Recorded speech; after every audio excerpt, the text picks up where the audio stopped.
Good morning students. पिछले video में हमने केमिकल बॉन्ड से संबंधित वैलेंस बॉन्ड थ्योरी को पढ़ा था।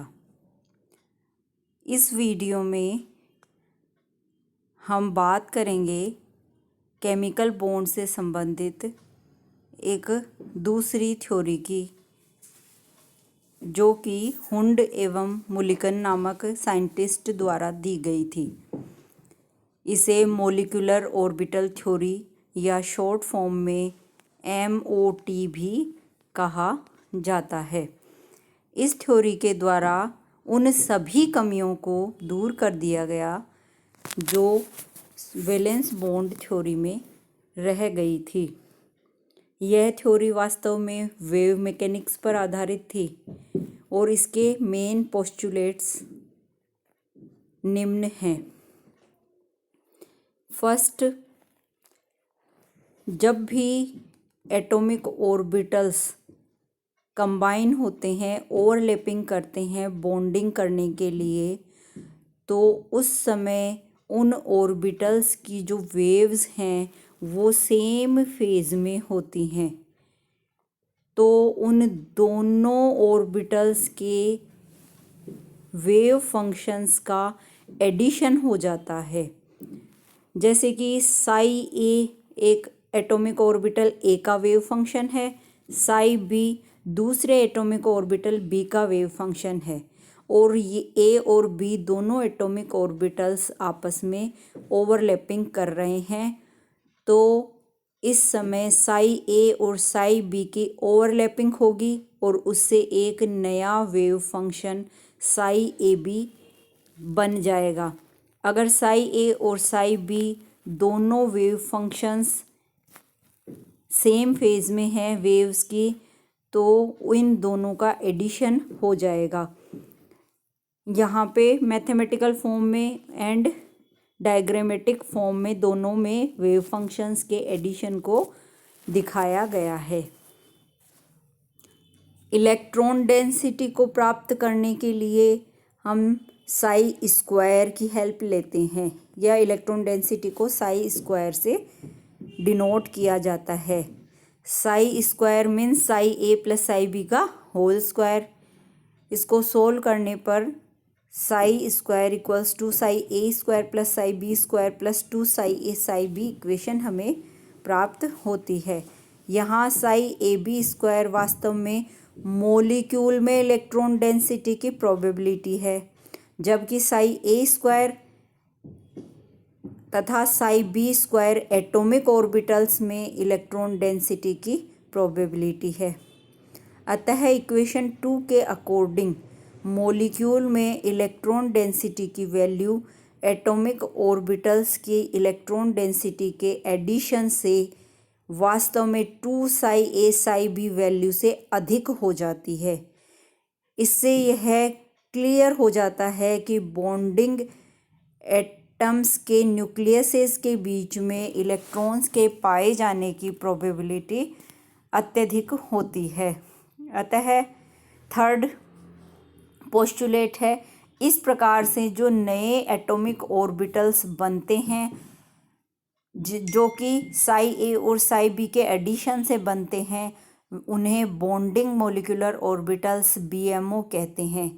ये बॉन्डिंग मॉलिक्यूलर ऑर्बिटल्स बॉन्डिंग का फेवर करते हैं और लोअर एनर्जी लेवल के होते हैं, साथ ही ये काफ़ी स्टेबल भी होते हैं।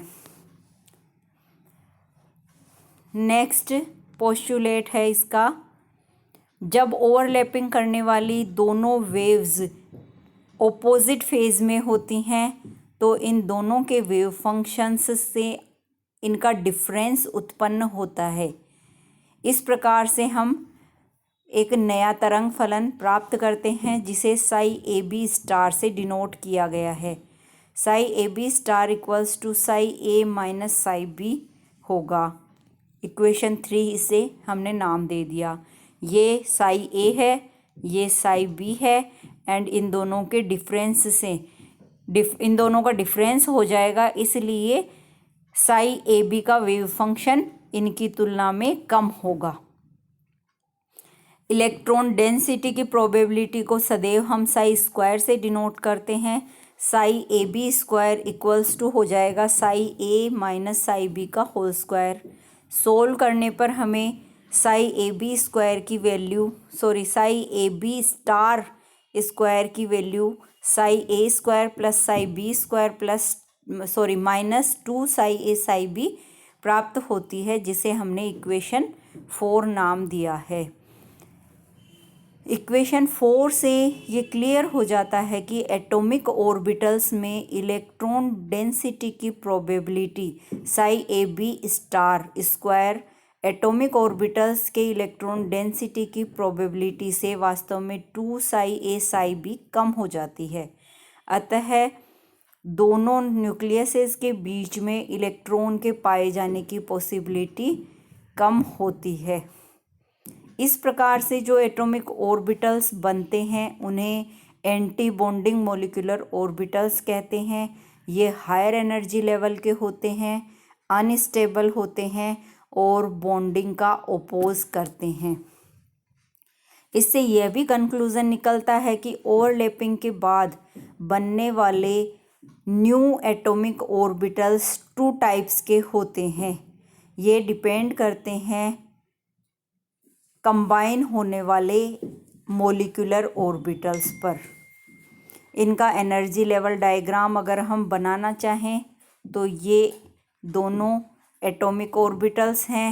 इन दोनों के सेम फेज में आने से psi A equals to psi A plus psi B से बॉन्डिंग मॉलिक्यूलर ऑर्बिटल का फॉर्मेशन होता है और ऑपोजिट फेज में आने से एंटी बॉन्डिंग मॉलिक्यूलर ऑर्बिटल का फॉर्मेशन होता है। Bonding molecular orbitals bond formation का फेवर करते हैं, anti bonding molecular orbitals bond formation का ओपोज करते हैं। कभी कभी नॉन बॉन्डिंग मॉलिक्यूलर ऑर्बिटल्स का फॉर्मेशन भी यहाँ पर होता है। नॉन बॉन्डिंग मॉलिक्यूलर ऑर्बिटल्स ना तो बॉन्ड बनाने का फेवर करते हैं, ना ही बॉन्ड बनाने का ओपोज करते हैं। ये न्यूट्रल रहते हैं और साथ ही इनका एनर्जी लेवल वही होता है जो साई ए और साई बी एटॉमिक ऑर्बिटल का है। अब अपन बात करते हैं atomic orbitals and molecular orbitals में क्या डिफरेंस है उसके बारे में। देखिए, एटॉमिक ऑर्बिटल्स जो होते हैं उनमें इलेक्ट्रॉन डेंसिटी एक एटम के न्यूक्लियस के चारों तरफ बिखरी हुई रहती है, जबकि मॉलिक्यूलर ऑर्बिटल्स में इलेक्ट्रॉन डेंसिटी 2 एटम्स के न्यूक्लियसेस के बीच में रहती है। एटॉमिक ऑर्बिटल्स वास्तव में मोनो एटॉमिक प्रॉपर्टीज़ रखते हैं, जबकि मॉलिक्यूलर ऑर्बिटल्स डाई एटॉमिक या पॉली एटॉमिक प्रॉपर्टीज़ रखते हैं। एटॉमिक ऑर्बिटल्स मोनोसेंट्रिक होते हैं, मॉलिक्यूलर ऑर्बिटल्स पॉलीसेंट्रिक होते हैं। एटॉमिक ऑर्बिटल्स की नॉर्मल साइज और शेप होती है, जैसे एस ऑर्बिटल है स्फेरिकल हो गया, पी ऑर्बिटल डम्बल शेप हो गया, एफ ऑर्बिटल कॉम्प्लेक्स हो गया, D orbital double dumbbell shape हो गया। लेकिन मॉलिक्यूलर ऑर्बिटल्स की शेप सदैव कॉम्प्लेक्स्ड ही होती हैं। एग्ज़ाम्स में atomic orbitals and molecular orbitals के डिफरेंस को काफ़ी बार पूछा गया है। इसी तरीके से बॉन्डिंग मॉलिक्यूलर ऑर्बिटल बीएमओ और एबीएमओ के बीच में डिफरेंस को भी काफ़ी बार पूछा जाता है। बॉन्डिंग मॉलिक्यूलर ऑर्बिटल्स वास्तव में 2 एटॉमिक ऑर्बिटल्स के वेव फंक्शन के एडिशन से बनते हैं, जबकि anti bonding molecular orbitals 2 atomic orbitals के वेव फंक्शन के डिफरेंस द्वारा बनते हैं। बॉन्डिंग मॉलिक्यूलर ऑर्बिटल्स में दोनों न्यूक्लियसेस के बीच इलेक्ट्रॉन डेंसिटी बढ़ती है और एंटी बॉन्डिंग मॉलिक्यूलर ऑर्बिटल्स में दोनों न्यूक्लियसेस के बीच इलेक्ट्रॉन डेंसिटी घटती है। बीएमओज जो होते हैं वो लेस एनर्जी वाले होते हैं, इसलिए ये स्टेबल होते हैं। ABMOs हायर एनर्जी वाले होते हैं, इसलिए वो अस्थायी होते हैं, अनस्टेबल होते हैं। BMOs के द्वारा सिग्मा एवं पाई बॉन्ड का फॉर्मेशन होता है। इन्हें सिग्मा या पाई के द्वारा रिप्रेजेंट किया जाता है। ABMOs को सिग्मा स्टार तथा पाई स्टार द्वारा रिप्रेजेंट किया जाता है। कुछ इम्पोर्टेंट पॉइंट्स कंपटीशन एग्ज़ाम के पॉइंट ऑफ व्यू से यहाँ दिए गए हैं। साथ ही हम सिग्मा और पाई बॉन्ड के डिफरेंस को भी यहाँ देख लेते हैं। सिग्मा बॉन्ड में क्या होता है कि अतिव्यापन या ओवरलैपिंग बहुत अधिक होती है, इसलिए सिग्मा बॉन्ड सदैव स्ट्रॉन्ग बॉन्ड होता है। पाई बॉन्ड में ओवरलैपिंग चूँकि लेवल के ऊपर और नीचे होती है, किसी भी प्लेन के ऊपर और नीचे पार्शियल ओवरलैपिंग होती है, इसलिए पाई बॉन्ड